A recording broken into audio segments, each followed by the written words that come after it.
Hi, I'm Miss Tristen, and I'm going to read you a book for the Women's Centennial.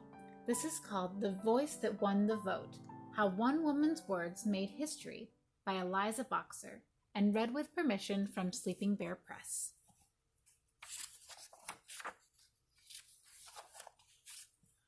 A vote is a voice. This is what I believe in. This is what I stand for. This is what matters to me. This is who I am. This is who I choose to lead. My town, my state, my country.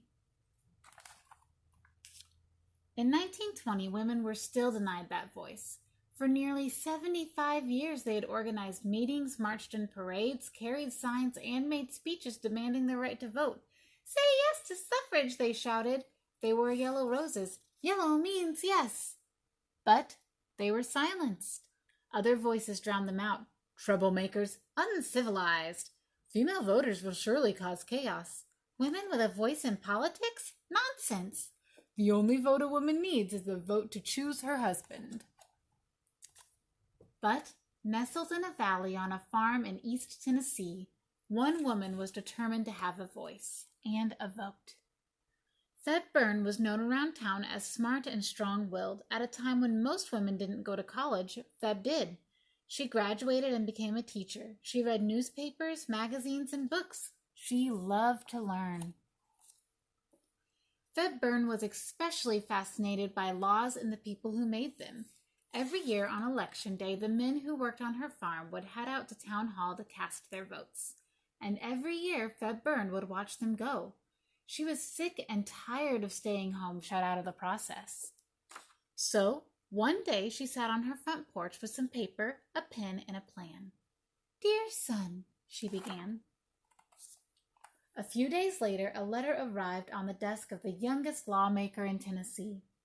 His name was Harry Byrne, and on that hot August day, he watched the state capitol fill up with reporters, photographers, and people from all over the country who had came to witness history. America was on the verge of change. 35 states wanted women to vote, but the country needed 36 to make it a law. It had all come down to Tennessee, the last state left to vote. If lawmakers in Tennessee said yes, women across the nation would finally be allowed the chance to cast their ballots. If Tennessee lawmakers said no, well, things would stay exactly the same. It was a tie. They would have to vote again. Harry Byrne was ready to stand firm for what he believed in. He had voted against women's suffrage in the first round, and he knew most of the people who had elected him hated the idea of women voting. Many of those people were in the audience. They knew they could count on Harry Byrne.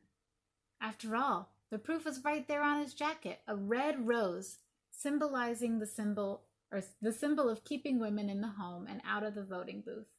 The state capitol was filled with more red roses than yellow that day, and everyone knew what that meant. Someone would break the tie with a no. It was time to vote again. Someone did indeed break the tie. Harry Byrne. "Yes," he said. "What?" The officials in charge asked the young lawmaker to repeat himself. Obviously, he'd made a mistake. Clearly, he'd gotten confused. But there was no mistake. He was not confused. Harry Byrne wanted women to vote. No one could believe it. Many of the women who had organized meetings, marched in parades, carried signs, and made speeches were in the audience wearing their yellow roses. They gasped and cried and hugged each other. But why did Harry Byrne change his vote? "I know that a mother's advice is always safest for a boy to follow," he explained. And then, from his jacket pocket behind that red rose, Harry Byrne pulled out a note from his mother, the one Feb Byrne had written on her front porch. It says, "Hurrah and vote for suffrage, and don't keep them in doubt. Don't forget to be a good boy. With lots of love, Mama." The people who had elected Harry Byrne were shocked and furious. A grown man listening to his mother? "We'll show him," they thought. "We will not vote for Harry Byrne in the next election. Byrne ruined in politics," declared the headlines. Harry Byrne understood. He knew that by giving women the right to vote, he was giving up his seat in the Tennessee House of Representatives. The people in his district just weren't ready for a leader who wanted women to vote. He told newspaper reporters, "I'm happy simply because I followed my conscience. It kept telling me women are people. And voting, he knew, should be the right of all people." He thought again of his mother.